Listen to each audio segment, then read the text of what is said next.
सभी का स्वागत है आपके अपने YouTube चैनल समावेश भारत में। तो दोस्तों, आज का टॉपिक जो हमने चुना है वो थोड़ा अलग है। आज के टॉपिक में हम जो बात करने जा रहे हैं वो है इतिहास की। और ये इतिहास जिसकी हम बात करने जा रहे हैं वो है हिमालय की तलहटी में मौजूद एक खूबसूरत प्रदेश उत्तराखंड का। दोस्तों, अगर हम इतिहास की बात कर रहे हैं तो इतिहास एक छोटा विषय नहीं है।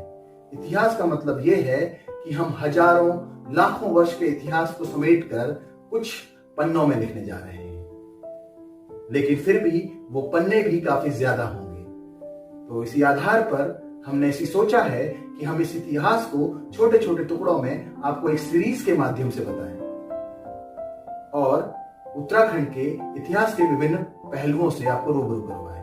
तो उस इतिहास की जानकारी की शुरुआत होती है उत्तराखंड के पुरातत्वकालीन इतिहास से, यानी एंशिएंट हिस्ट्री ऑफ उत्तराखंड से। और इसी तरीके से हम एंशिएंट हिस्ट्री के बाद मिडिवल हिस्ट्री की तरफ बढ़ेंगे। उसके बाद हम बात करेंगे आधुनिक इतिहास की उत्तराखंड के, यानी उत्तराखंड के बनने तक की जानकारी हम इस सीरीज में जानेंगे। हमारी कोशिश है कि हम जितना हो सके उत्तराखंड का एक सटीक इतिहास आपको बता पाए। आज का जो हमारा सीरीज का फर्स्ट वीडियो है, इसमें हम जानेंगे उत्तराखंड के पुरातत्वकालीन इतिहास के बारे में। तो दोस्तों, चलिए शुरू करते हैं उत्तराखंड का इतिहास। तो दोस्तों, उत्तराखंड के इतिहास के विषय में बात करते हुए सबसे पहले शुरुआत करते हैं आदिकाल से, यानी प्रागैतिहासिक काल से। और आज हम प्रागैतिहासिक काल और ऐतिहासिक जो पौराणिक काल है उस विषय में चर्चा करेंगे। 4000 ईस्वी पूर्व से पुराने काल को हम प्रागैतिहासिक काल कह सकते हैं।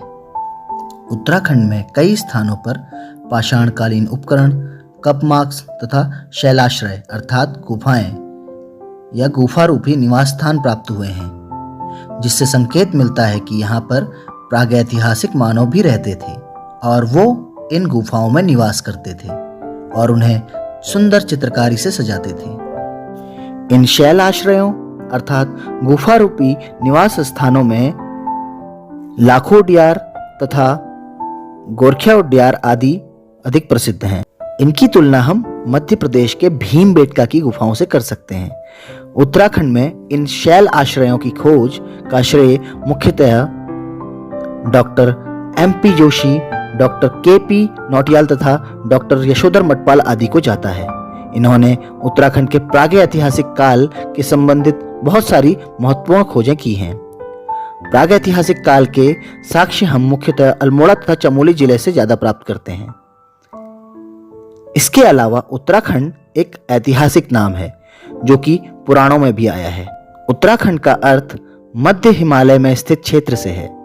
उत्तराखंड को हिंदू ग्रंथों में केदारखंड व मानसखंड भी कहा गया है, जिसमें गढ़वाल क्षेत्र को केदारखंड व कुमाऊं के क्षेत्र को मानसखंड कहा गया है। इस क्षेत्र को वेदों तथा पुराण ग्रंथों की लेखन स्थली, देवभूमि इत्यादि नामों से भी पुकारा गया है। इस क्षेत्र का संदर्भ हमें महाभारत तथा पुराणों में भी प्राप्त होता है। बौद्ध ग्रंथों में भी इस प्रदेश को हिमवंत नाम से उल्लेखित किया गया है। चक्रवर्ती सम्राट भरत, जिनके नाम पर हमारे देश का नाम भारत पड़ा है, उनकी जन्मस्थली भी इसी क्षेत्र को कहा गया है। राजा दुष्यंत और शकुंतला की प्रेम लीला का स्थल भी यही स्थान कहा गया है।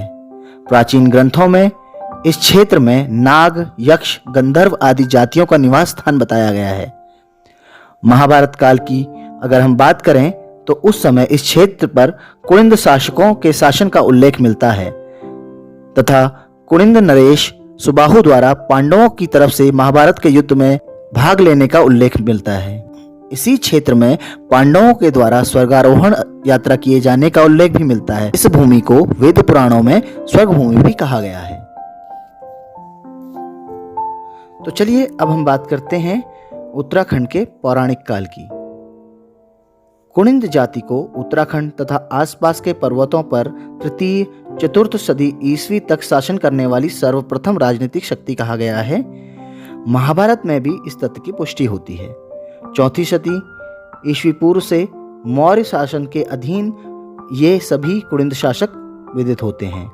भूगोल वेत्ता टॉलमी के अनुसार कुणिंद लोग दूसरी सदी ईसा पूर्व में व्यास, गंगा और यमुना के ऊपरी क्षेत्रों में फैले हुए थे। सतलुज और काली नदी के बीच के क्षेत्र में कुड़िंद सिक्कों की प्राप्ति इस चीज की पुष्टि करती है। अमोघ भूति को कुड़िंद वंश का सबसे प्रभावशाली नरेश माना जाता है। अमोघ भूति का शासन पहली सदी ईसा पूर्व में माना गया है तथा अमोघ भूति की मृत्यु के बाद कुड़िंदों की शक्ति निर्बल पड़ती हुई जान पड़ती है। कुड़िंदों के समय उत्तराखंड के इतिहास में कृतपुर राज्य का उल्लेख मिलता है।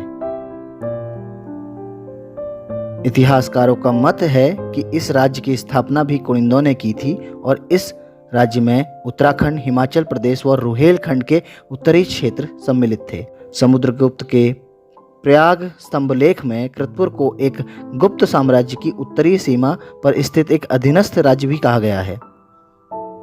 इसी के साथ साथ उत्तराखंड में कुड़िंदों के बाद शकों के प्रभाव की प्रमाणिकता भी प्राप्त होती है। इससे ये ज्ञात होता है कि कुड़िंदों के साथ साथ उत्तराखंड में शकों का शासन भी रहा। इसके अतिरिक्त उत्तराखंड में कुछ समय के लिए थानेश्वर के नरेश हर्षवर्धन के शासन का भी उल्लेख मिलता है। इन्हीं के समय में एक चीनी यात्री वेनसांग भारत भ्रमण पर आया था। हर्षवर्धन के शासन के बाद इतिहासकारों का मत है कि राजनीतिक परिस्थितियां चेंज होने से एक नए राजवंश का उदय उत्तराखंड में होता है जिसे कार्तिकेयपुर राजवंश कहते हैं। इस राजवंश की राजधानी जोशीमठ के दक्षिण में कहीं कार्तिकेयपुर में थी। माना जाता है कि कार्तिकेयपुर राजवंश उत्तराखंड का प्रथम ऐतिहासिक राजवंश है और इस परिवार के शासकों ने 700 ईस्वी से लेकर 1050 ईस्वी तक उत्तराखंड के एक विशाल भूभाग पर शासन किया है। इन्हीं के शासन के समय में उत्तराखंड में शंकराचार्य का आगमन भी हुआ। शंकराचार्य ने केदारनाथ में अपनी देह त्याग करी। एटिंगसन के अनुसार यह राज्य सतलुज से गंडकी नदी तक और हिमालय से मैदानों के क्षेत्र रुहेलखंड तक फैला हुआ था। वास्तु तथा मूर्तिकला के क्षेत्र में यह उत्तराखंड का स्वर्ण काल था। तो दोस्तों, ये तो था उत्तराखंड का पुरातन इतिहास यानी कि एंशिएंट हिस्ट्री ऑफ उत्तराखंड।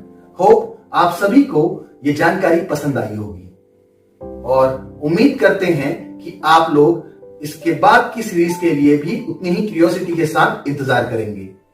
तो दोस्तों, अगर आपको हमारा ये वीडियो पसंद आया है तो इस जानकारी को अपने दोस्तों, आस पड़ोस और सभी को फैलाएं और हमारे चैनल को लाइक, शेयर और सब्सक्राइब करें। मिलते हैं इसी सीरीज के अगले अंक के साथ। तब तक के लिए नमस्कार।